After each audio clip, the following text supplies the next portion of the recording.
धन्यवाद सहित फिर से एक बार सबों का स्वागत है कि ये थोड़ा सा मैं जब अभी ऑनलाइन आया तो मुझे लगा कि ये टाइम आड़ा तो नहीं हो रहा है। पर मैं जानता हूं कि जो लोग उससे प्रेम करते हैं उनके लिए कोई चीज आड़ा तिरछा नहीं होता, सब सीधा होता है। और इसलिए आज की बाइबल रीडिंग में बाबू सहायता करेगा और अलेक्जेंडर भाई और मैनू दोनों किसी कारण से घर पे नहीं है। सो आज की बाइबल रीडिंग रूपे कर देंगे। और अमन भी घर पे नहीं है, he is in at outside. तो जो भी रीडिंग वाला पार्ट है प्लीज डू दैट। सो एक बार फिर से मैं परमेश्वर पिता का धन्यवाद करता हूँ कि उसने सही में ये जो समय और जो कुछ प्रकट किया जा रहा है ये केवल उसके प्रेम का प्रमाण है कि वो नहीं चाहता कि हम अनजाने में नाच हो जाए। बहुत सारे लोग जानबूझ के नाच हो रहे हैं, पर हमारे लिए प्रभु ने अवसर सुझाया है कि कोई ऐसी बात, कोई ऐसी चीज ऐसी न रह जाए जो हम को ये कहना पड़े कि मैंने बहुत पढ़ा पर समझ में नहीं आया, समझ नहीं पाया, इसलिए निगेटिव साइड में खड़े। बहुत पहले एक मूवी देखता था मैं, a thief in the night. मैं कई बार बच्चों को, जवान जो बच्चे हैं, ये कॉलेज कैंपस के भीतर का एक मूवी है, बहुत पुराना 1951 का। तो उसमें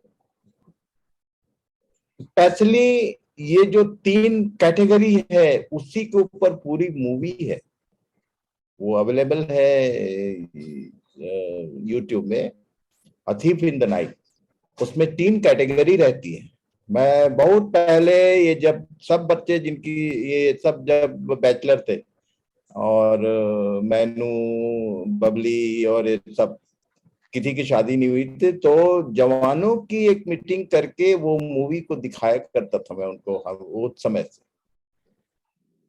तीन कैरेक्टर, एक शारीरिक, जिसको प्राणिक बोल रहे हैं, नेचुरल, एक कार्नल और एक स्पिरिचुअल।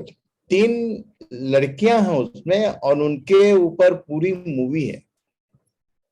और जो वर्डली रहती हैं वो, और वो कार्नल जो है वो कभी इसके साथ रहती थी कभी उसके साथ। और जब रैप्चर होता है, और इसके बारे में सब बात कॉलेज में ये लोग आपस में बात करते थे, कुछ बिलीवर्स लड़के। बहुत अच्छी मूवी है, जरूर देखना यदि मौका रहेगा।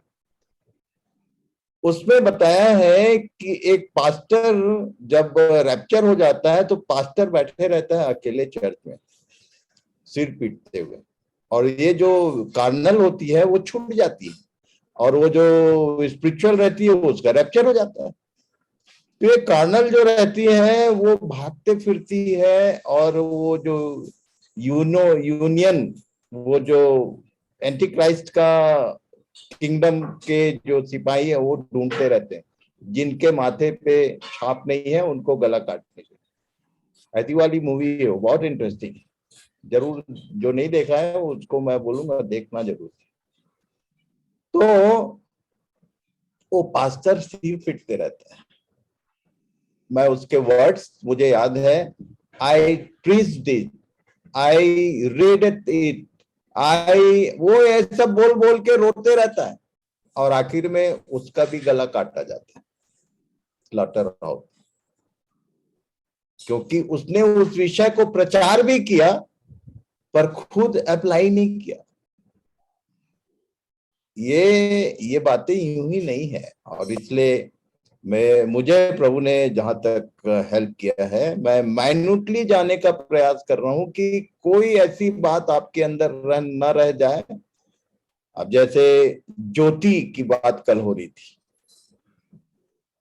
कि जैसा वो ज्योति में है वैसे तुम भी ज्योति में चलो।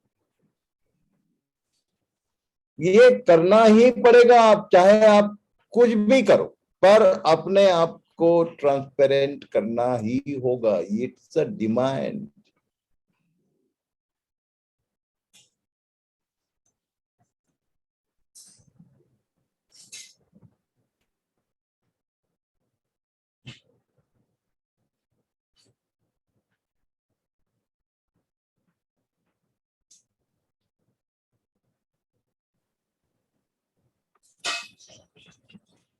सो कल जहां हम लोग रुके थे वहीं से आगे चलेंगे।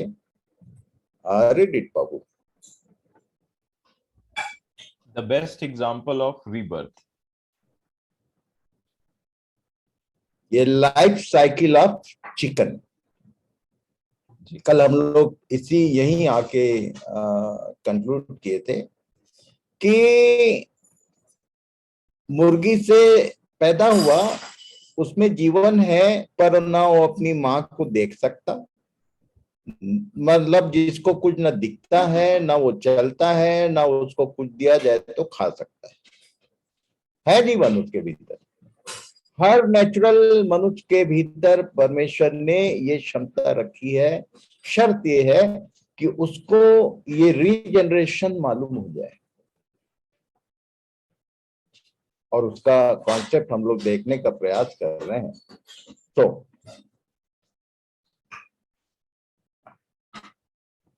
पढ़ो यूहन्ना रचित सुसमाचार उसका 1 अध्याय 12 से 13। जितनों ने उसे ग्रहण किया उसने उन्हें परमेश्वर के संतान होने का अधिकार दिया। तो हम लोगों ने देखा था ईश्वरों के बीच में वो खड़ा होकर न्याय कर रहा हो। किसको बोलता है ईश्वर?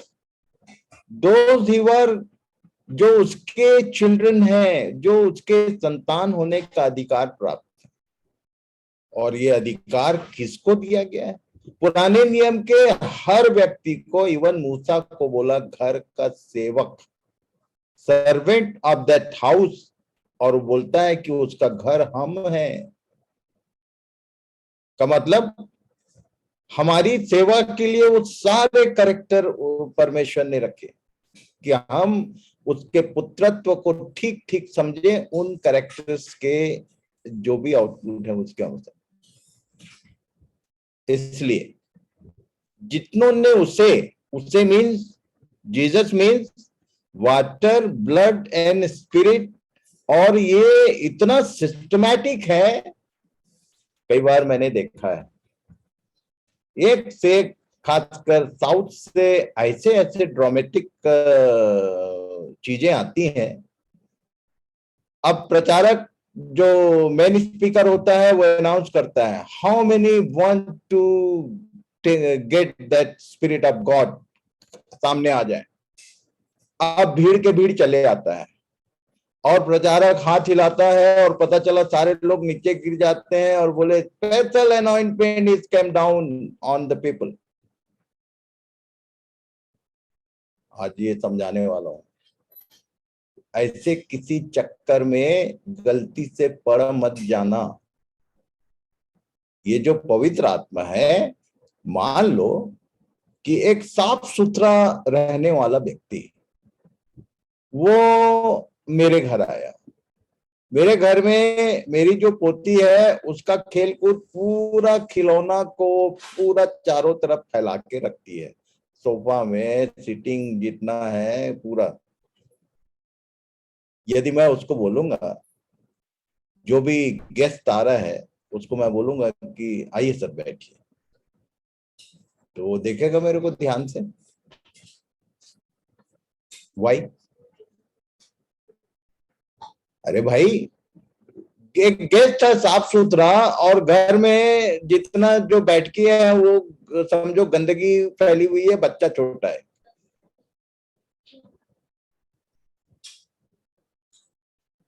इसको समझना है। ये जो अध्ययन चल रहा है, वाई ये सिस्टमैटिक अरेंजमेंट, पहले क्यों जल, पहले क्यों वचन, उसके बाद क्यों लहू, और उसके बाद क्यों परमेश्वर का आत्मा। आज इसको समझने का, वचन ने सबसे पहला काम वो तलवार।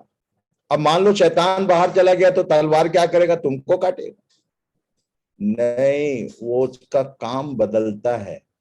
जब शैतान बाहर निकलता है तो ये वचन हमारे लिए आईना बनता है, और वो बताता है कि जितनी भी गंदगी है, the second personality of the triune Jesus, second material is available. पहला वर्ड ऑफ गॉड, हेवनली, स्वर्ग से 3 चीजें दी गई हैं हमको, वचन, लहू और परमेश्वर का आत्मा, जो हमको परमेश्वर की संतान होने तक के जगत तक पहुंचाता है। तो ये दोनों ने काम कर दिया।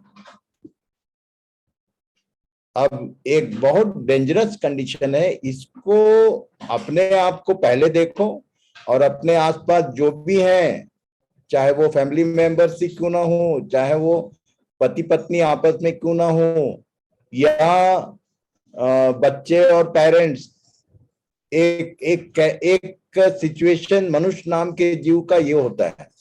क्या लिखा है? तीतुस 3 उसका 10 और 11, किसी पाखंडी को 1-2 बार समझा बुझा कर उससे अलग रहे, यह जानकर कि ऐसा मनुष्य भटक गया है और अपने आप को दोषी ठहराकर पाप करता रहता है। इसका सिंप्लीफाई यदि करूं मैं, तो एक आदमी, एक अच्छा खासा प्रार्थना करने वाला, बाइबल पढ़ने वाला व्यक्ति के अंदर शैतान ये विचार डेवलप कर देता है कि नहीं नहीं नहीं नहीं, नॉट पॉसिबल, पाप तो होगा ही। ये कॉन्फिडेंस परमेश्वर के वचन के ठीक विरोध का ये शब्द है। परमेश्वर बोलता है मैं तुमको पूरी रीति से स्वतंत्र करूंगा। यीशु नाम का मतलब ही वही था कि उसका नाम यीशु रखना क्यों? अपने लोगों का उनके पापों से उद्धार करेगा। शैतान बताता है कि नो पॉसिबल। कितने लोगों ने पैशन ऑफ क्राइस्ट देखा है मूवी? नहीं देखा तो देख लेना। वो मूवी शुरू होती है एक्चुअल जहां से पैशन शुरू होता है। पैशन वीक नहीं हुआ करता है, गलत गलत वर्ड है वो।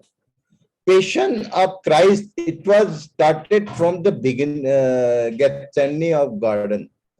और जब वो प्रार्थना करते रहता है तो वहां शैतान को पिक्चराइज किया और उसका एकमात्र एक डायलॉग है, वो मुस्कुराते रहता है और बोलते रहता है। उस डायलॉग को सुनना ध्यान से। मैं विश्वास करता हूं कि किसी एक अच्छे बिलीवर का डायरेक्शन है उस मूवी। वो डायलॉग क्या है मालूम?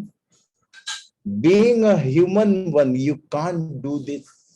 ये केवल यही बोल रहा है, वो केवल यही बोल रहा है। मनुष्य होकर कभी भी अपने को मनुष्य तो वो बोल रहा है तुम ईश्वर हो, और हम बोल रहे हैं कि मैं तो मनुष्य हूं। इतना बड़ा डिफरेंट हम पैदा करते हैं, कई बार जानबूझ के, कई बार अनजाने में, इनोसेंटली। परमेश्वर हमको इस पृथ्वी पर अपना मॉडल बना के रखना चाहता है कि लोग जाने कि परमेश्वर को, यीशु ने क्या किया। जिसने मुझे देखा है उसने पिता को देखा है। And he is our model. आप बोल सको कि जिसने मुझे देखा है तो मुझे में मनुष्य नहीं दिखना चाहिए, गलत पिक्चर है वो। ये तीतुस को लिखा वो लाइन, अपने आप को दोषी ठहराकर पाप करता रहता है। ये दोषी ठहराने वाला कौन है मालूम? एक ही है, एक सूत्री। परमेश्वर ने बोला तूने क्या मेरे दास अय्यूब को देखा? तो बोला मेरे हाथ में दे ना, अभी देखता हूं। यहोशू 3 का 1 पद पढ़ गया। उसका उसका एक सूत्री प्रैक्टिस है।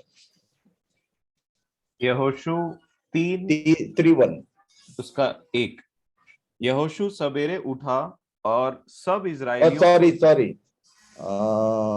जकरिया, हाँ यस जकरिया। यहोशू महायाजक का था तो मुझे यहोशू याद आया। जकरिया 3 अध्याय उसका 1 वचन। फिर उसने यहोशू महायाजक को यहोवा के दूत के सामने खड़ा हुआ मुझे दिखाया, और शैतान उसकी दाहिनी ओर उसका विरोध करने को खड़ा था।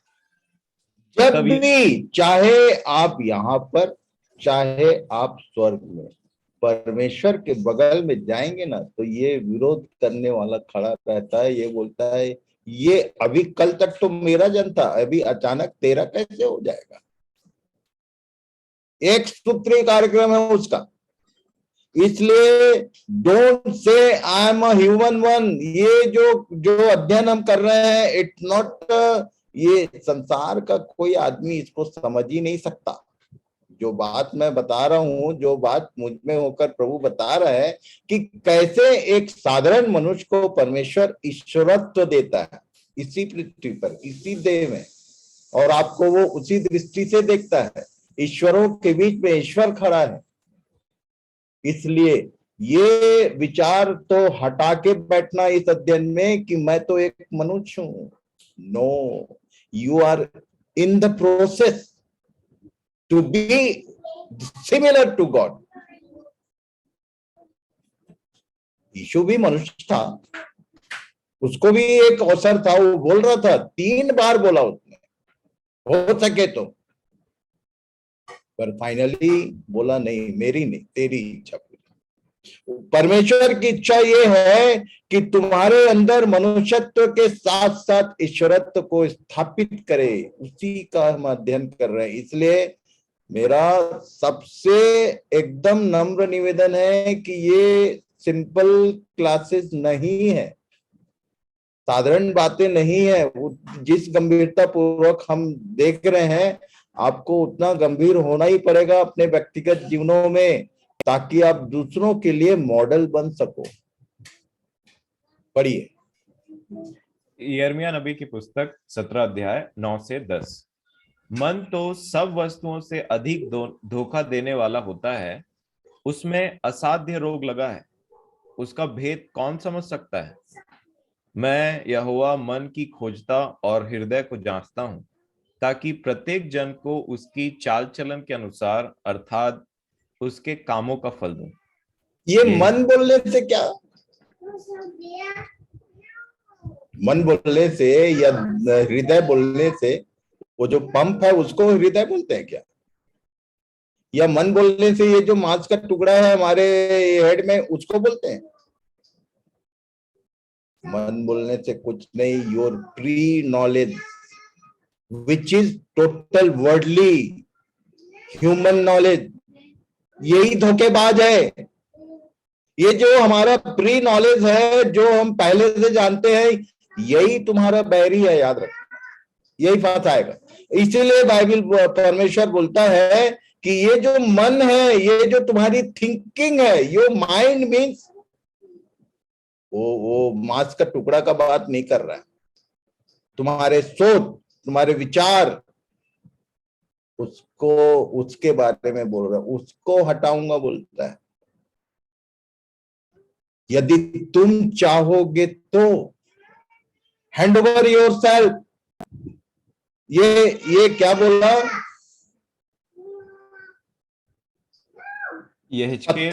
पत्थर का हृदय, पत्थर बोलने से जिसमें सेंस नहीं है, सेंसलेस। मांस का हृदय मतलब जिसमें सेंस है। इसका इसका ये सब का मतलब है। पत्थर का हृदय मतलब जिसमें there is no emotion, no nothing, कुछ नहीं होता। पत्थर का मतलब पत्थर। उसको मैं तुम्हारे अंदर, मांस का हृदय, तुम्हारे अंदर सेंसिटिविटी पैदा करना चाहता हूं बोलता है। पहले तो अपने लिए, उसके बाद दूसरों के लिए।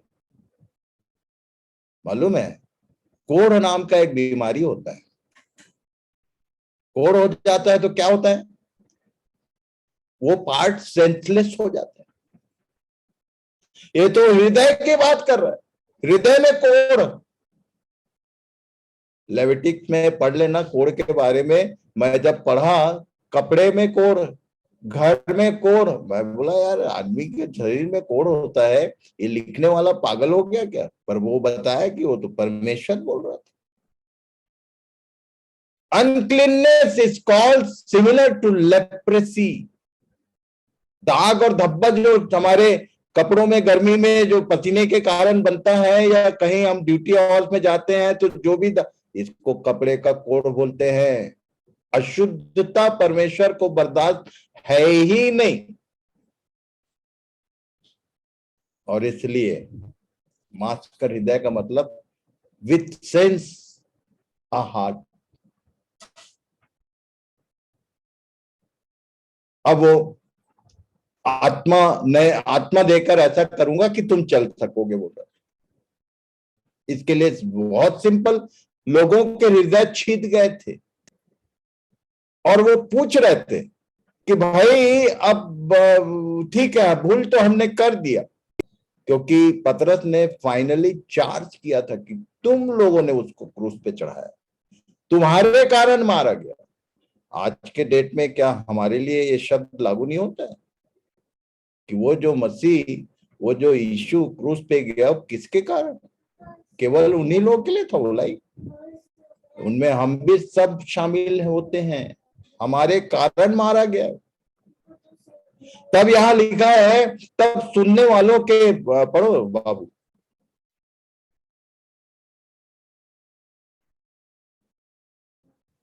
जब बाबू का नेटवर्क चला गया लग रहा है।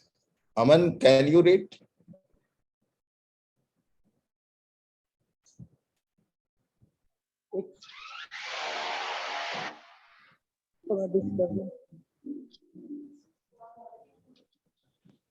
अच्छा, कोई भी एक जन पढ़ दीजिए जिसको दिखाई दे रहा है। तब सुनने वालों के हृदय छिद गए और वे पतरस और शेष प्रेरितों से पूछने लगे, हे भाइयों, हम क्या करें? सुने हुए वचन से तब तक लाभ नहीं होता जब तक कि सुनने वाले का हृदय न छिद जाए। अब मैं नहीं जानता कि जो जितने भी हम लोग हैं, हम में से कितने के हृदयों को ये वचन जो है वो छेद रहा है। तब उनने पूछा, क्या करें? क्या बोला पतरस ने? तो पतरस ने उनसे कहा, मन फिराओ और तुम में से हर एक अपने अपने पापों की क्षमा के लिए यीशु मसीह के नाम से बपतिस्मा ले, तो तुम पवित्र आत्मा का दान पाओगे, क्योंकि यह प्रतिज्ञा तुम और तुम्हारी संतानों और उन सब दूर दूर के लोगों के लिए भी है जिनको प्रभु हमारा परमेश्वर अपने पास बुलाएगा। तो ये जिनसे बात कर रहा था उनमें हम शामिल नहीं हैं, पर किन में शामिल हैं? दूर दूर के लोगों के लिए जिनको प्रभु हमारा परमेश्वर अपने पास बुलाएगा, हम उन्हीं में शामिल हैं। यह प्रतिज्ञा तुम, तुम्हारी संतानों और उन सब दूर दूर के लोगों के लिए जो इस बुलाहट में शामिल हैं। ये प्रतिज्ञा है कि यदि, क्या लिखा, पवित्र आत्मा जो है इट्स अ गिफ्ट, इसको मांगने की जरूरत नहीं है। ईमानदारी से ये देखना है कि तुमने अपना पार्ट किया क्या, मन फिराया क्या, तुम्हारे वो जो गंदे विचार रहे हैं अभी तक के, उनको तुमने उनसे वापस आने का प्रयास किया क्या?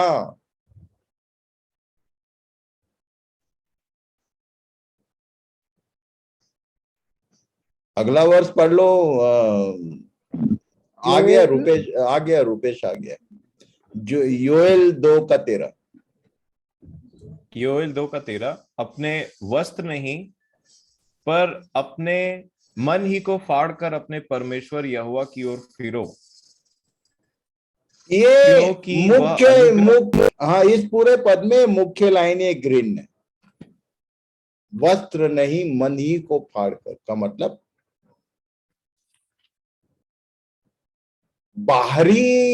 बाहरी दिखावा मत करना फिरने के विषय में। ये जो आंसू है, ये जो हम लोग मुंह से बोलते हैं पब्लिक में कि मैं प्रभु की ओर मैंने प्रायश्चित और जो कुछ हम लोग करते हैं, नो, परमेश्वर अंदर जानता है कि तुमने अपने उस रोगी और पुराने गंदे मन को फाड़ने का मतलब क्या होता? कोई भी चीज को हम जब फाड़ देते हैं तो क्या करते हैं? फाड़ के, जैसे मान लो कोई पेपर का काम हो गया, फाड़ दिए, तो कहाँ डालते हैं उसको? डस्टबिन में फेंक दो, क्योंकि वो रहेगा तो प्रॉब्लम क्रिएट करेगा। हमेशा वो याद, ये मन क्या है, मेमोरी सेक्शन, कल बता रहा था, ये ऑलवेज कुछ कुछ देर में तुमको वो आ ही जाएगा। डिलीट कर दो इसको कंप्लीटली। ये बोल रहा है बाहरी कुछ मत करना। आदमी ना इमोशनल हो जाता है।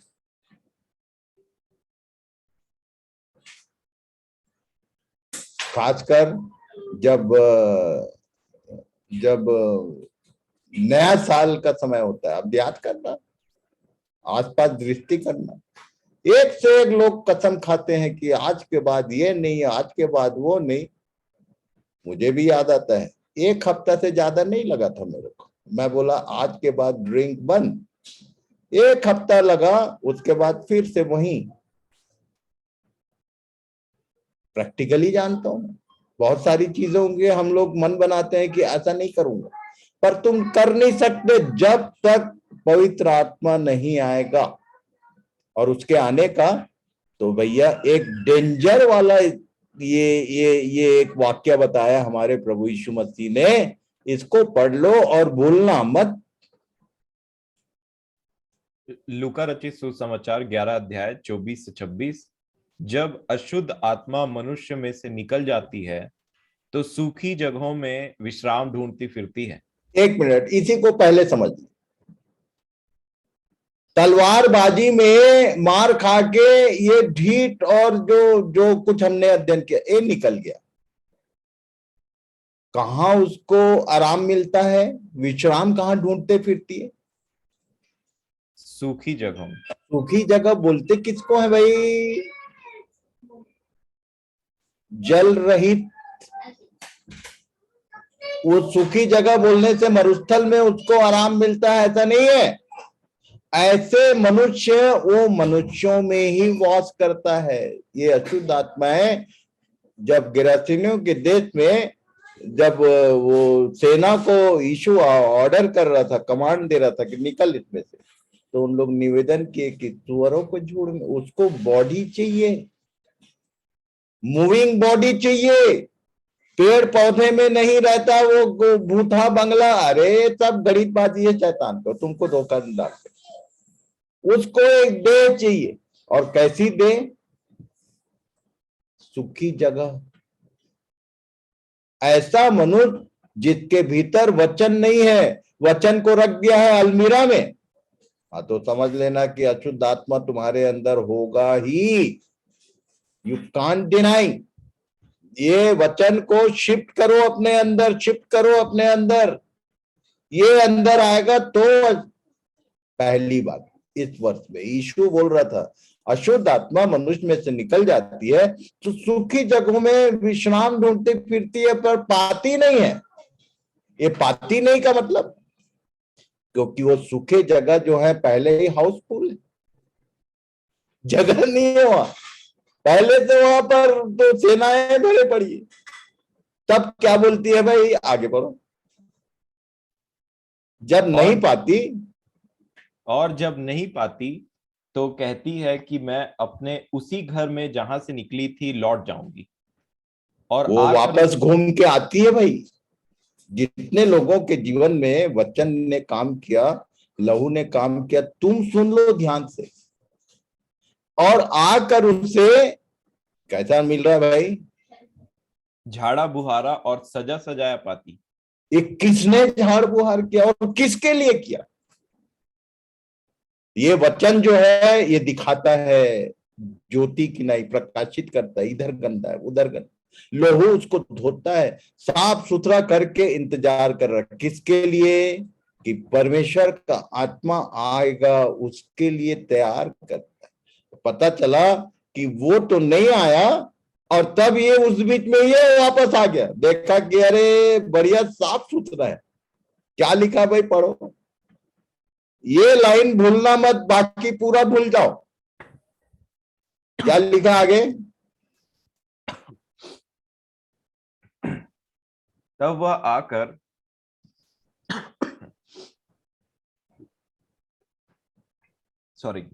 तब वह आकर अपने से और बुरी 7 आत्माओं को अपने साथ ले आती है और वे उसमें बैठकर वास करती हैं, और उस मनुष्य की पिछली दशा पहले से भी बुरी हो जाती। ये पिछली और पहले में ना हिंदी में धोखा हो जाता है। ये पिछली दशा पहले से, तो आदमी सोचता है कि पिछला मतलब आगे वाला, नहीं, उल्टा है ये, कि पहले से भी बुरा हाल बनाते हैं लोग। वो उसको पता है कि मैं कमजोर पड़ गई, मेरे को निकाल दिए, तो अपने से बुरी 7 आत्माओं को और प्लस करके लेके आती है। तो कई बार जब मैं ये बताता हूं ना, तो कई लोग बोलते हैं कि ये डरवाता बहुत है। ए भैया, मैं डरवा नहीं रहा हूँ, प्रभु यीशु के शब्दों को बता रहा हूँ, खासकर उनके लिए जिनके जीवन में पहले 2 चीजों ने काम कर दिया है। वो परमेश्वर का आत्मा के आने में देर क्यों है? तो जरा उसको देख लें। परमेश्वर के आत्मा का एक नेचर है, क्या लिखा है भाई? उत्पत्ति 1 अध्याय 2 वचन। गहरे जल के ऊपर अंधियारा था तथा परमेश्वर का आत्मा जल के ऊपर मंडलाता था। ये परमेश्वर का आत्मा जल के ऊपर मंडरा रहा है। अब ये समुद्र के ऊपर परमेश्वर का आत्मा घूमते रहता है क्या? कई लोग ऐसा, तो मैं बताया था उस दिन, ऊपर के जल और नीचे का जल। ये हिंदी में लिखा है गहरे जल के ऊपर, इंग्लिश में लिखा है ऑन द डीप वाटर शब्द दिया। और मालूम है, इस समुद्र का गहराई को तो आज का साइंस नाप लिया है, पर परमेश्वर के वचन की गहराई को कोई दुनिया की ताकत आज तक नाप नहीं बता सकती, वो कितना गहरा है, इतनी डेप्थ है उसके वचन। और जहां ये परमेश्वर का वचन होगा अलाइव, ये बाइबल मान लो अलमीरा में रख दियो हो, तो वहां वो घूमते रहेगा, ये ऐसा मत समझ में। ईसाई लोग ये सब समझते हैं। मैं सोचता हूँ इस ग्रुप में कम से कम अब वो वाला पार्ट नहीं होगा कि तकिया के नीचे बाइबल को रख दो तो भूत नहीं आएगा। ये परमेश्वर का वचन यदि तुम्हारे जीवन में जीवित रूप से एक्शन में है, तो परमेश्वर का आत्मा सराउंडिंग में रहेगा तुम्हारे ऊपर। This is still second stage, carnal मनुष्य। और इसका काम क्या है मालूम है? ये पवित्र आत्मा यदि वचन के जीवित होने के कारण, एंट्री के कारण, यदि इसको समझ लो अच्छे से कि इसका काम क्या है। यीशु ने बोला था, पढ़ो यूहन्ना 14 अध्याय 16 और 17 वचन।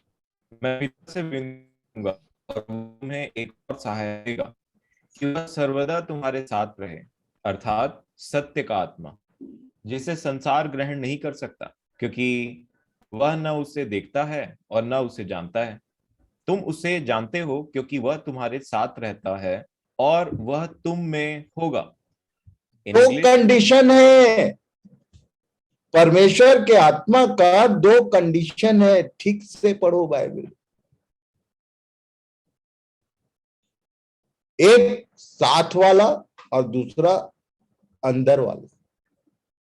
जैसे एग्जांपल के लिए मान लो अभी हम लोग ऑनलाइन एक साथ बैठे हैं,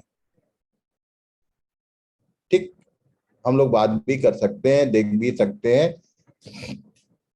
जैसे ही 7 बजेगा उसके बाद सब अपने अपने रास्ते। साथ वाली कंडीशन सर्वदा नहीं हो सकती। और वो ऊपर बोला सर्वदा तुम्हारे साथ रहेगा। मान लो परमेश्वर का आत्मा तुम्हारे अंदर प्रवेश कर गया, तो तुम चाहे बिस्तर में हो, चाहे रास्ते में हो, चाहे तुम काम में हो, चाहे सो रहे हो, चाहे जग रहे, he will be always with you. इसको समझेंगे कि ये साथ में रहता है तो काम क्या है, कैसे समझ में आएगा, और अंदर रहता है तो क्या करता है। It's very interesting. साथ में है। बाय, पढ़ो जरा। When the spirit is with the person, तो उसका रिजल्ट नीचे है। When the spirit is with a person, it gives revelation and knowledge to him. Prakash Prakash प्रकाशित करता है। तो ये जो परमेश्वर का वचन आपको समझ में आने लगता है ना, एक तो परमेश्वर का वचन नेचुरल लोगों के लिए तो फुलिशनेस है, क्योंकि समझ में नहीं आता है। पर यदि समझ में आने लग गया तो this is only the approval that the spirit is with you, not inside. अंदर आएगा तो क्या करेगा, पढ़ो जरा। When the spirit is in a person, it gives same things through him to others. ये फर्क है। यदि साथ में है तो तुम समझोगे, पर तुम समझा किसी को नहीं सकोगे। आदमी बोलेगा हाँ हाँ अच्छा बोला, ठीक बोला, पर उसको समझ में कुछ नहीं आएगा, क्या बोला है क्या नहीं पता नहीं। पर यदि पवित्र आत्मा तुम्हारे भीतर है तो उसका काम ही है प्रकाश देना। वो बाहर था तो तुमको प्रकाश दे रहा था, तुम्हारे भीतर आ गया तो तुम्हारे द्वारा दूसरों को प्रकाशित करेगा। This is the mystery of the spirit of God. वो यही बोला था यीशु ने कि जब पवित्र आत्मा आएगा तो बाकी काम करेगा। और जिस दिन आया उसके बाद पतरस ने जब काम किया, पहली बार बोला तो सीधे 3000 लोगों को समझ में आया। ये अप्रूवल है। पता नहीं आप किस लेवल में इसको समझ रहे हो, इसको ठीक से समझाना रुपेश। ये नहीं समझाना तो ये नया जन्म नहीं होगा, इम्पॉसिबल।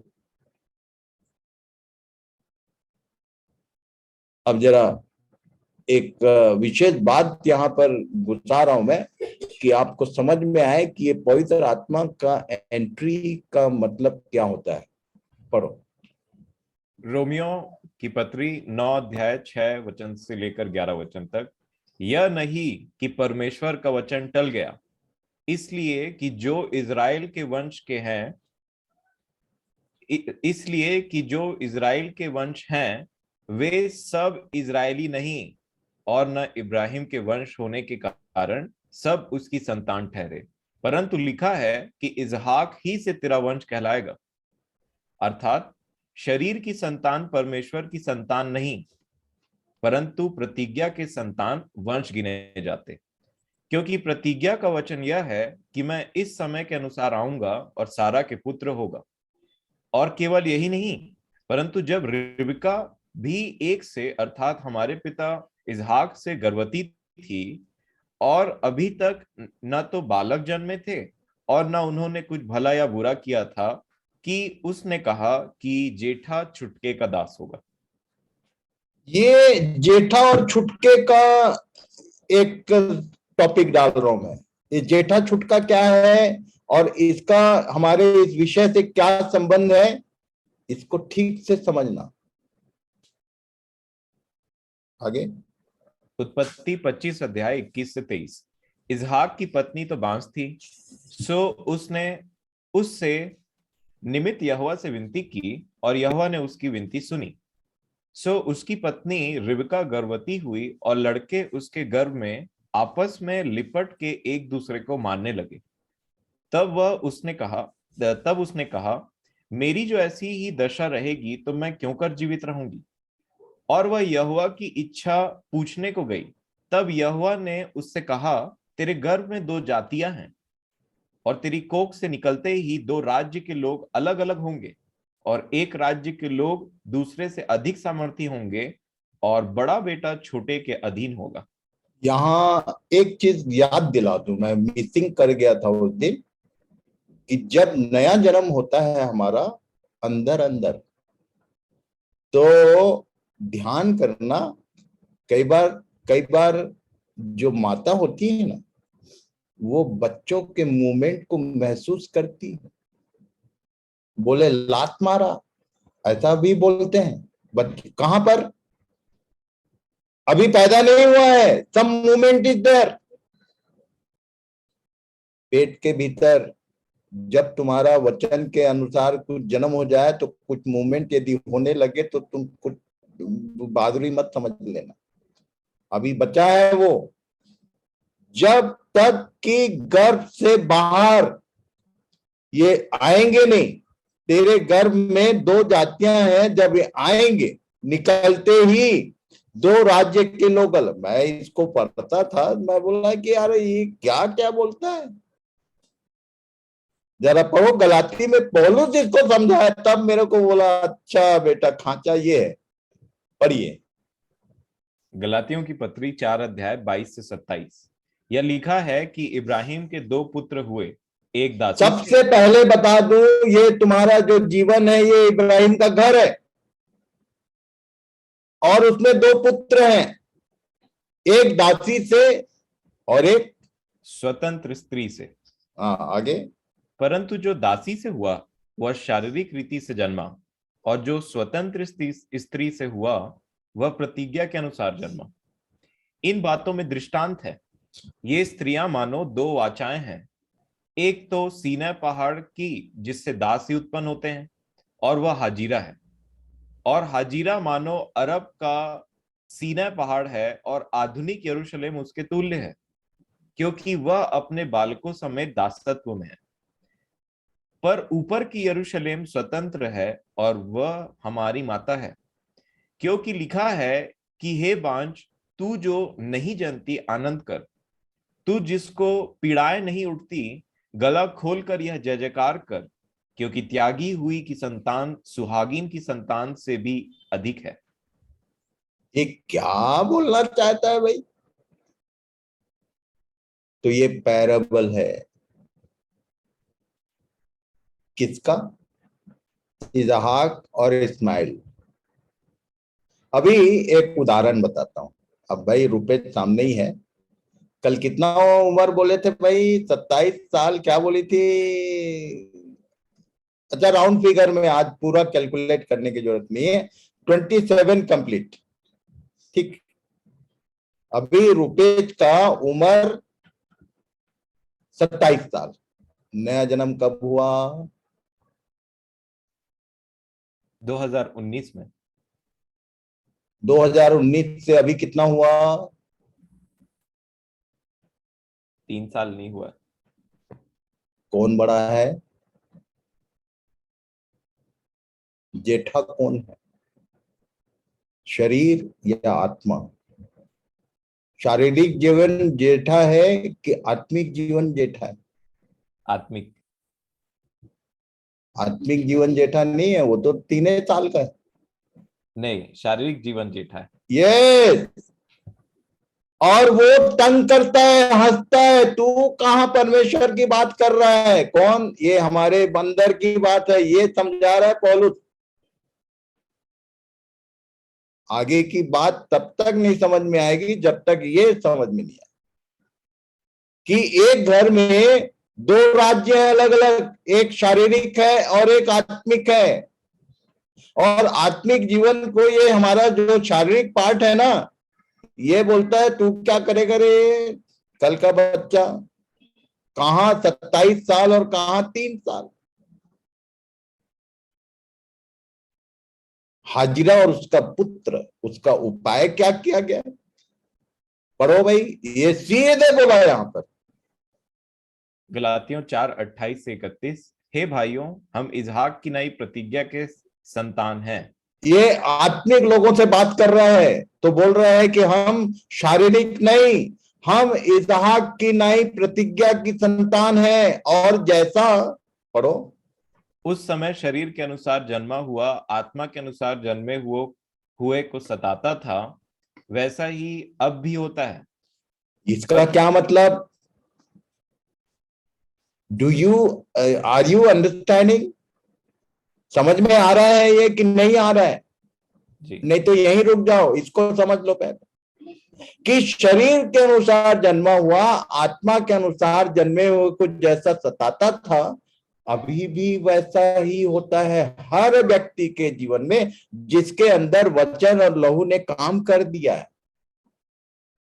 2 संतान है एक ही घर के भीतर, और इनके बीच में युद्ध चलते रहता है। तो उपाय क्या बोला भाई, सॉल्यूशन? दास और उसके पुत्र को निकाल दे। दासी, दासी, हाँ सॉरी, दासी और उसके पुत्र को निकाल दे, ये दोनों एक साथ। हाँ, क्या लिखा?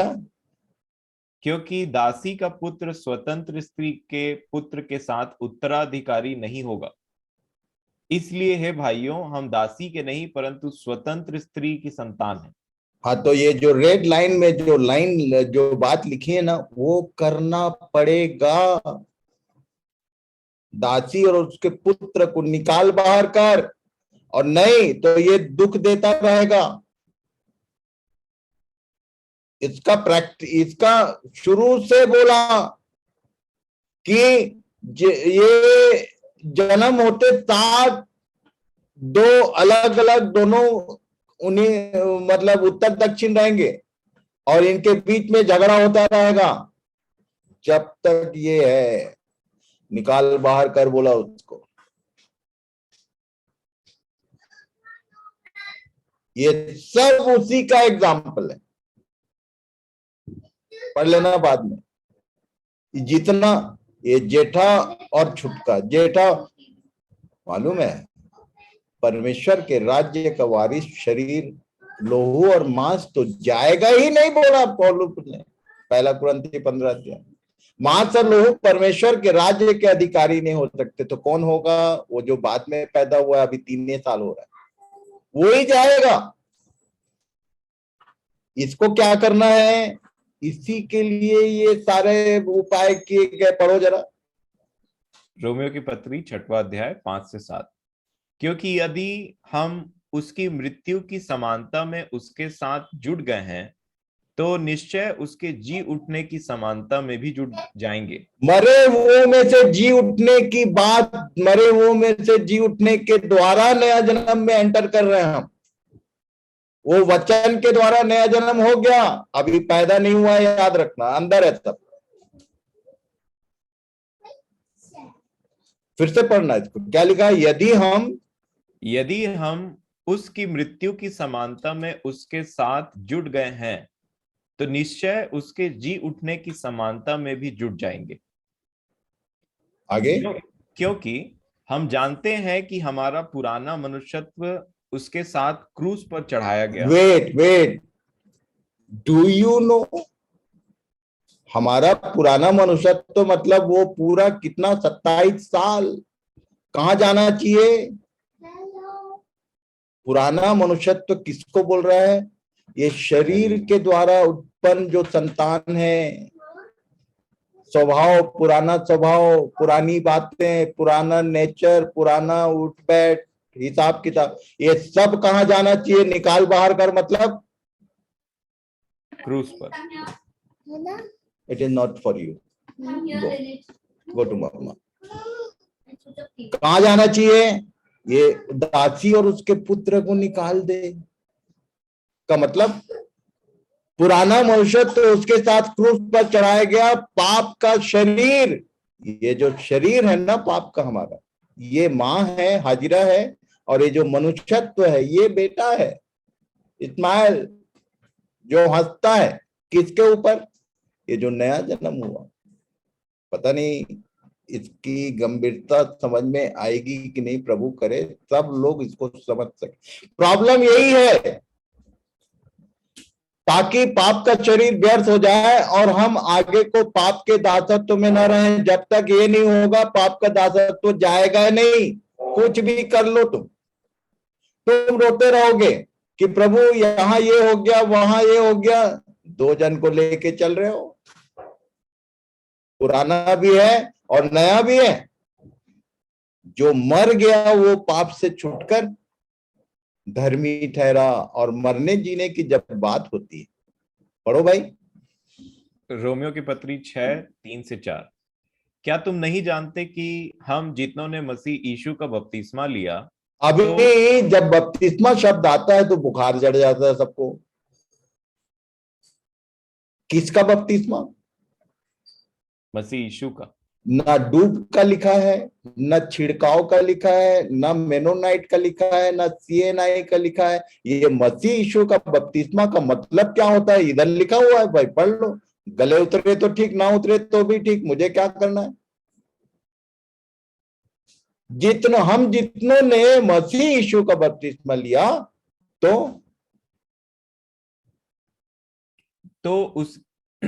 उसकी मृत्यु का बपतिस्मा लिया। सो उस मृत्यु का बपतिस्मा पाने से हम उसके साथ गाड़े गए, ताकि जैसे मसीह पिता की महिमा के द्वारा मरे हुओं में से जिलाया गया, वैसे ही हम भी नए जीवन किसी चाल चलें। ये कुल मिला के मतलब क्या है, ये बपतिस्मा जो वर्ड है, इट इज एक्चुअली गाड़ा जाना, बरियल सेरेमनी। किसका? किसका बरियल? शरीर दासत्व। वो जो पुराना मनुष्यत्व जिसको क्रूस पे चढ़ा के मार दिया, उसका बरियल। जब तक गाड़ा नहीं जाएगा, यीशु को किसने जिलाया? क्या लिखा है रोमी 8 अध्याय में? जिसने यीशु को मरे हुओं में से जिलाया, वो यदि तुम्हारे आत्मा के भीतर है, और बपतिस्मा लेने से परमेश्वर का दान मिलता है, लिखा है। मेनोनाइट का बपतिस्मा कि सेनाई का कि एजी का, इसका उसका नहीं भैया। तुम गाड़े, तुम्हारा पहले तो एक कंफर्म करो कि तुम मरे कि नहीं मरे, तुम्हारा मैं गया कि नहीं। और यदि वो गया तो क्या होता है? मान लो किसी को हम लोग दफना के आए और पता चला शाम को क्या होता है, कंडोलेंस क्या बोलते हैं, प्रार्थना रखी जाती है कि भाई बाकी जो जाने वाला चला गया, बाकी लोगों के वो क्या बोलते हैं, उनकी शांति के लिए शांति सभा रखी जाती, कंडोलेंस। अब पता चला कि आप जब उसके घर गए तो जिसको दफनाए थे वही वेलकम कर रहा है।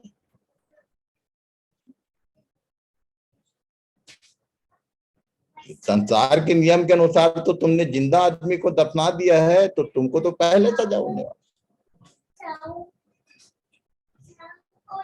आगे क्या लिखा? पहला कुरिन्थियों 12:13। क्योंकि हम सब ने, क्या यहूदी हो, क्या यूनानी, क्या दास, क्या स्वतंत्र, एक ही आत्मा के द्वारा एक देह होने के लिए बपतिस्मा लिया, और हम सबको एक ही आत्मा पिलाया गया। नए जीवन किसी चाल पाने के लिए बपतिस्मा, एक देह, उसमें उस देह में एक होने के लिए बपतिस्मा, और तब हम सबको एक ही आत्मा पिलाया गया। वचन को हम लोग कहां से ग्रहण करते हैं? मुंह से अंगीकार करते हैं। लहू को मुंह से अंगीकार करते, तो परमेश्वर की आत्मा को पीने से कोई चीज कहां जाएगी? ऐसे अंदर आता है, ये रास्ता है। पौलुस पागल नहीं था, कुछ भी लिख दिया। हम सबको एक ही आत्मा पिलाया जाता है। कहां पर? Whenever you are getting baptism on the true, जो परमेश्वर का बताया हुआ सिस्टम है उसके भीतर। ये नहीं कि बपतिस्मा पहले ले लिया, अब रोज मन फिर आ रहा है।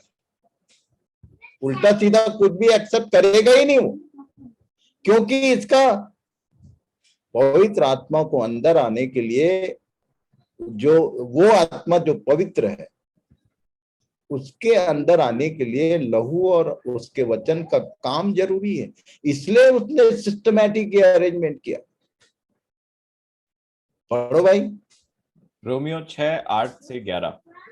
सो यदि हम मसीह के साथ मर गए, तो हमारा विश्वास यह है कि उसके साथ जिएंगे भी। यहां से ये वाला विश्वास शुरू होता है। यदि उसके साथ मरे हो तो हमारा विश्वास है कि उसके साथ जिएंगे। आगे, क्योंकि यह जानते हैं कि मसीह मरे हुओं में से जी उठकर फिर मरने का नहीं, उस पर फिर मृत्यु की प्रभुता नहीं होने की। क्योंकि वह जो मर गया तो पाप के लिए एक ही बार मर गया, परंतु जो जीवित है तो परमेश्वर के लिए जीवित है। ऐसे ही तुम भी अपने आप को पाप के लिए तो मरा, परंतु परमेश्वर के लिए मसीह यीशु में जीवित समझो। वो सहायता करे भाई, क्या लिखा? पहला पत्रस 2 अध्याय 21 वचन, तुम इसी के लिए बुलाए भी गए हो, क्योंकि मसीह भी तुम्हारे लिए दुख उठाकर तुम्हें एक आदर्श दे गया है कि तुम भी उसके चिन्ह पर चलो। कौन सा दुख उठाया? शरीर पर। उसने शरीर में जो दुख उठाया, काहे का? क्रूस पे। हम जानते हैं कि हमारा पुराना मनुष्यत्व क्रूस पर चढ़ाया गया।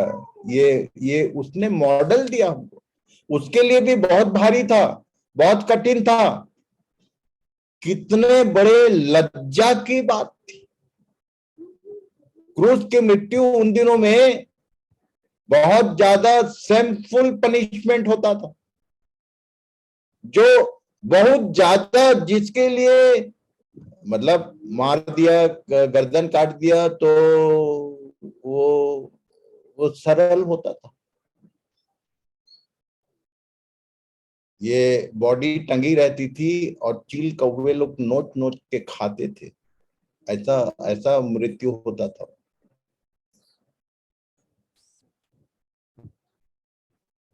लिखा है ना कि लज्जा का वो ना करके उसने,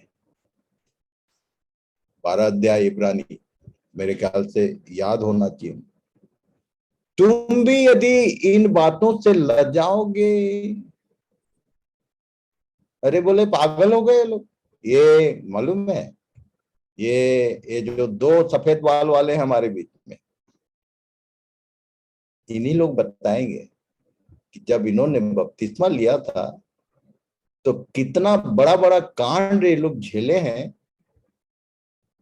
कहां बैठाते थे इनको मालूम? क्यों भाई? एम भाई, आराधनालय से बाहर, बरामदे में। हाँ। अंदर खाली है फिर भी बाहर बैठे। बेइज्जती जिसको बोलते हैं, ये दोनों सफेद बाल वालों से पूछना। तो जैसे पौलुस बोलता है ना कि उसके देह के लिए मैं कुछ कुछ चीजों को अपने ऊपर पूरी कर देता हूं, ये करना पड़ेगा तुमको जो तुम सुन रहे हो आज। यदि उसके वचन ने काम कर दिया, उसके लहू ने काम किया, तो ये ओबीडियंसी है। उसके बिना परमेश्वर का आत्मा साथ में रहेगा, अंदर नहीं आएगा।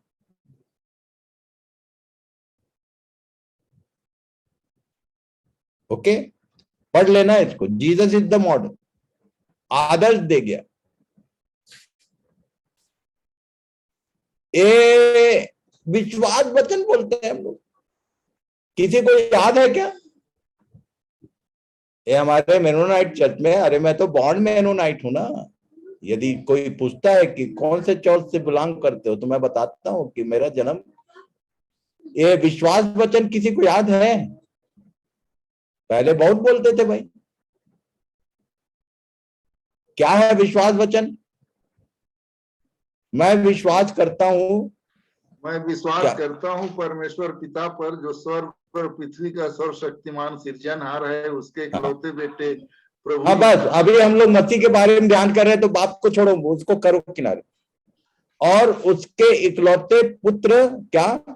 हमारे प्रभु यीशु मसीह पर, जो पवित्र आत्मा से गर्भ में आया, कुंवारी उत्पन्न हुआ, उत्पन्न हुआ, पंतुस पिलातुस की आज्ञा से दुख उठाया, क्रूस पर चढ़ गया, मारा गया, गाड़ा गया, पाताल में उतरा, तीसरे दिन मृतकों में से जी उठा और स्वर्ग शक्तिमान पिता के दाहिने तो भैया, this is only the way for heaven, जो वो रास्ता बताया गया है।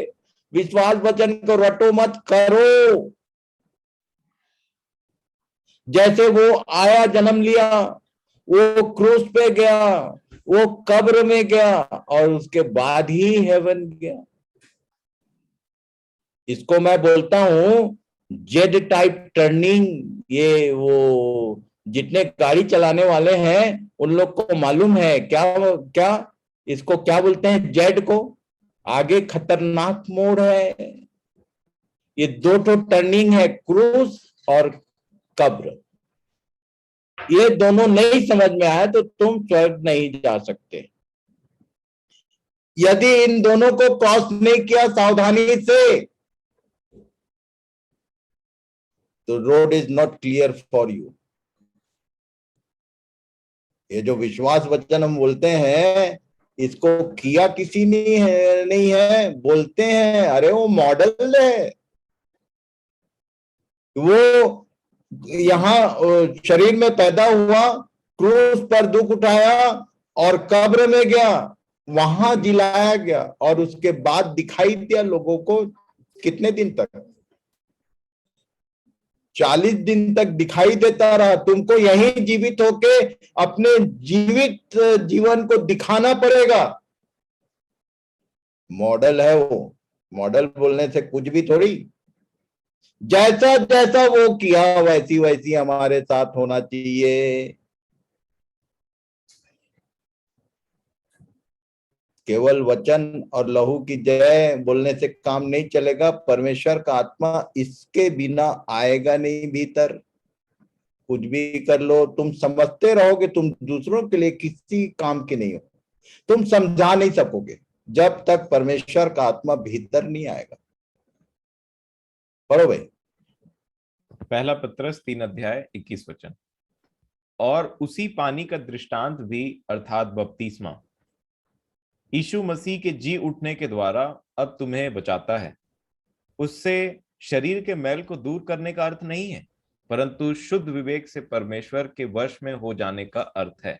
ये this is the place of submission. You are submitting yourself. सब कुछ यहां समर्पण, वश में हो जाने का। यदि वचन ने काम किया, यदि लहू ने काम किया, तो ये तीसरी जगह है। एक अलग बात बोल दिया यहेजकेल। मैं बोला यार खतरनाक आदमी। पढ़ो जरा क्या लिखा। फिर यहोवा का यह वचन मेरे पास पहुंचा, हे मनुष्य के संतान, यरूशलेम को उसके सब घृणित काम जता दे और उससे कहे, हे यरूशलेम, प्रभु यहोवा तुझसे यूं कहता है, तेरा जन्म और तेरी उत्पत्ति कनानियों के देश से हुई। तेरा पिता तो एमोरी और तेरी माता हित्तिन थी। तेरा एक मिनट। ये जो यहेजकेल है, इसकी बात को किसी यहूदी को पढ़ा दोगे ना तो पता नहीं क्या करेगा। क्यों मालूम है? 12 गोत्रों से बाहर किसी को लोग परमेश्वर की प्रजा में गिनते ही नहीं है। अब ये क्या बोल रहा है भाई? यरूशलेम को उसके सारे घृणित काम, तो 2 ठो यरूशलेम अभी अभी देखे हम लोग, एक इस पृथ्वी पर का और एक ऊपर वाला। अब यरूशलेम के काम घृणित है बोल रहा है, एक्सेप्टेबल नहीं है। क्यों? उसका कारण बता रहा है, तेरा बाप तो एमोरी और तेरी माँ हित्तिन। ये लाइन पढ़ा ना तो मुझको समझ आया प्रभु ने कि मेरी माँ कुमार फैमिली से थी और मेरा बाप नंद फैमिली से। ये हम अन्य जातियों की बात कर रहा है, ये जो अभी वाला यरूशलेम जिसमें हम एंट्री का कोशिश कर रहे हैं। अन्य जातियों में से परमेश्वर की प्रजा में बुलाए गए लोग, उनके लिए लिख रहा था यहेजकेल। उतना पहले पुराने नियम के बहुत सारे चीज लोगों ने बहुत सारी चीजें लिखी, उनको खुद को मालूम नहीं रहता था। परमेश्वर का आत्मा बोलता था लिख, वो लिखते थे बेचारे। तेरा जन्म ऐसे हुआ, जन्मा तो हुआ है, तेरा जन्म हुआ है, तुम हो। यदि देखा जाए तो रुपए, तेरी माँ कौन सी फैमिली, इनिशियल क्या था उनका? सिंह। अच्छा, उन लोग भी सिंह थे जी। चलो बन गया। वैसे ऐसा होता नहीं है, बहुत कम होता है, ठीक है, पर कुछ स्थिति रही होगी इसलिए हो गया शादी। नहीं तो एक ही गोत्र, एक ही उसमें शादी जल्दी पॉसिबल नहीं, सिंधी लोग करते हैं, ठीक है। ये पिता एमोरी, माता हित्तिन, ये इजरायली ट्राइब्स नहीं है। उनसे कह रहा है कि तेरा जन्म तो हो गया, तेरे जीवन में ये नया जन्म की बात है, ये उन दिनों में जन्म सनम होता नहीं था। अब जिसका जन्म हुआ उसके लिए जरूरी, एक बच्चे का जन्म होता है तो उसके साथ क्या क्या किया जाता है। जैसे ही जन्म हुआ तो सबसे पहला काम क्या होता है, पढ़ो भाई। तेरा जन्म ऐसे हुआ कि जिस दिन तू जन्मी, ये 4 पद को मैंने डिवाइड कर दिया है। पढ़ूं? हाँ पढ़ो। नंबर 1, उस दिन न तेरा नाल काटा गया। 2, न तू शुद्ध होने के लिए धोई गई, न तेरे कुछ लोन मला गया, न तू कुछ कपड़ों में लपेटी गई।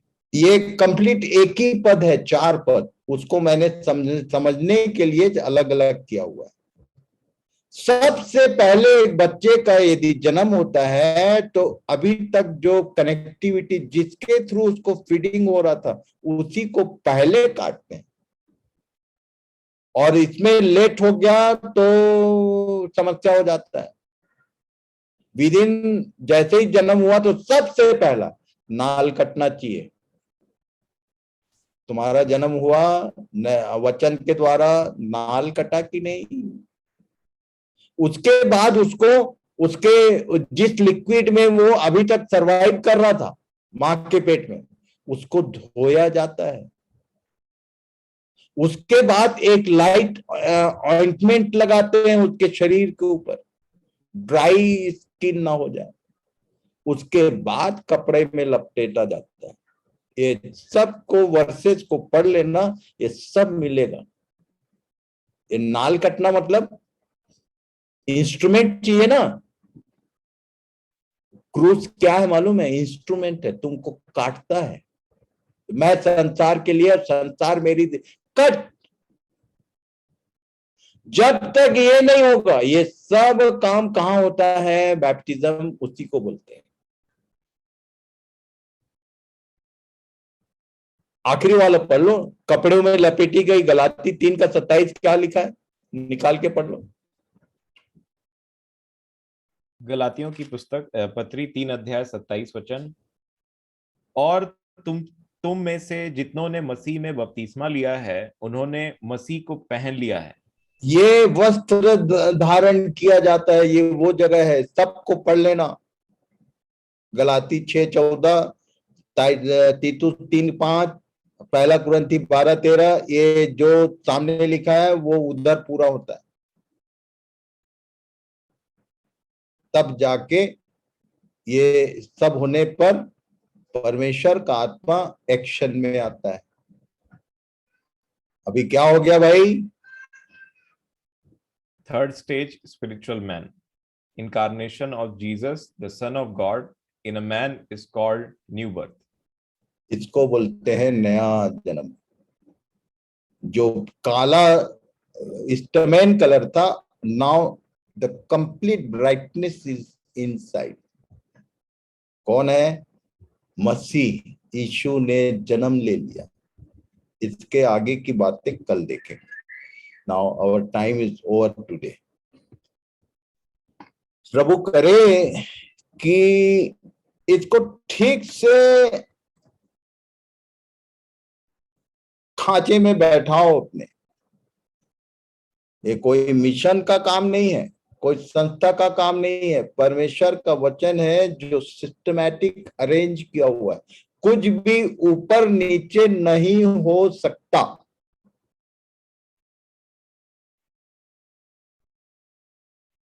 प्रभु सहायता करे कि इसको ठीक से समझे हम लोग। अपना अपना दांत जांच लो, नहीं तो तुम बाहर रहोगे।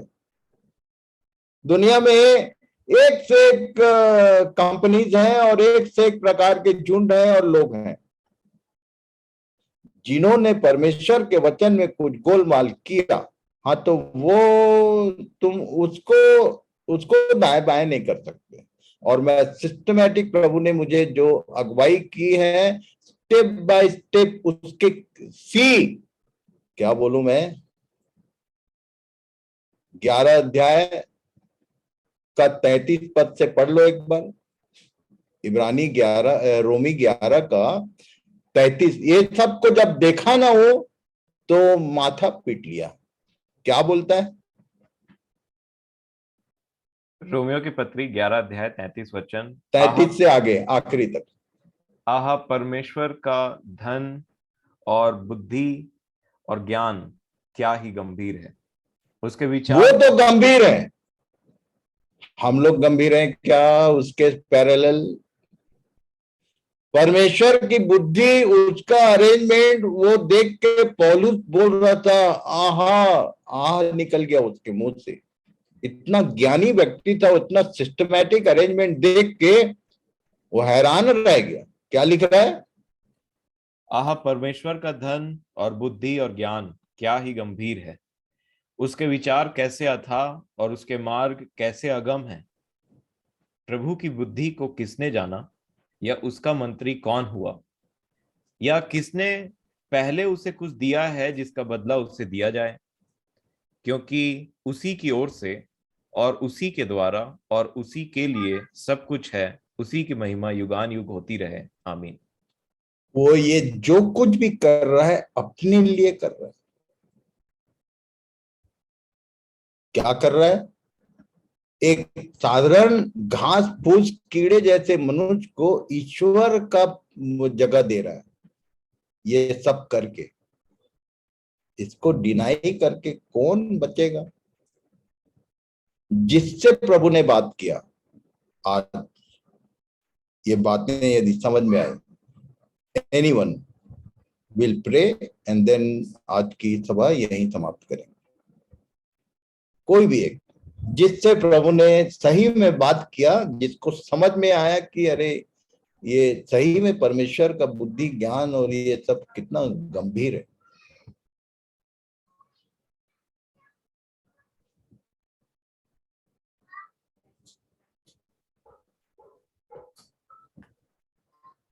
आइए प्रार्थना करें।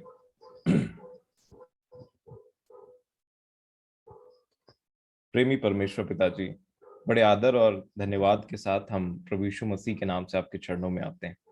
इन बातों के लिए जो आपने हम पर प्रकट किया है, हम आपका धन्यवाद देते हैं कि प्रेमी पिताजी, आप नहीं चाहते कि हम अज्ञानता में नाश हो जाएं, परंतु आप उन बातों को जो बहुत समय से बहुत से लोगों से छिपी हुई रही, आज भी बहुत से लोगों से छिपी हुई है, परंतु आपने चाहा कि हम इन बातों को ठीक ठीक समझें।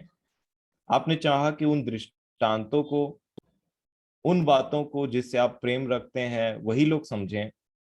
आपने, आपकी ये दया हुई कि हम पर आपने उन बातों को प्रकट किया है और आप प्रकट करते चले जाते हैं, इसलिए हम आपके नाम का धन्यवाद देते हैं।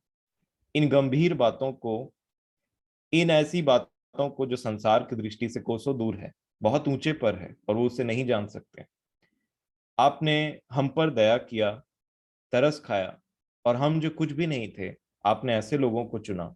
आपका चुनाव बहुत ही कमजोर और बहुत ही दुर्बल लोगों के लिए होता है, क्योंकि कोई भी प्राणी आपके सामने में घमंड कर सके ऐसा ना होने पाए, इसलिए आपकी दया ऐसे मनुष्यों पर होती है जो अपने लिए कुछ नहीं कर सकते, जो निर्बल और असहाय हैं। मैं धन्यवाद देता हूं कि आपने हम पर ऐसी दया और ऐसी करुणा किया, और आपने हमें ऐसे लोगों से घेर करके रखा है जो हमारी सहायता करते हैं आपकी अगुवाई में, कि आप अपने वचनों को हम पर उन बातों को प्रकट करते हैं, उन भेद भरी बातों को प्रकट करते हैं, उन दृष्टांतों को प्रकट करते हैं, ताकि हम उस ज्ञान को भी पालें और उस ज्ञान के अनुसार चलने वाले हो सकें। आपके इस प्रयोजन के लिए मैं आपका धन्यवाद देता हूं।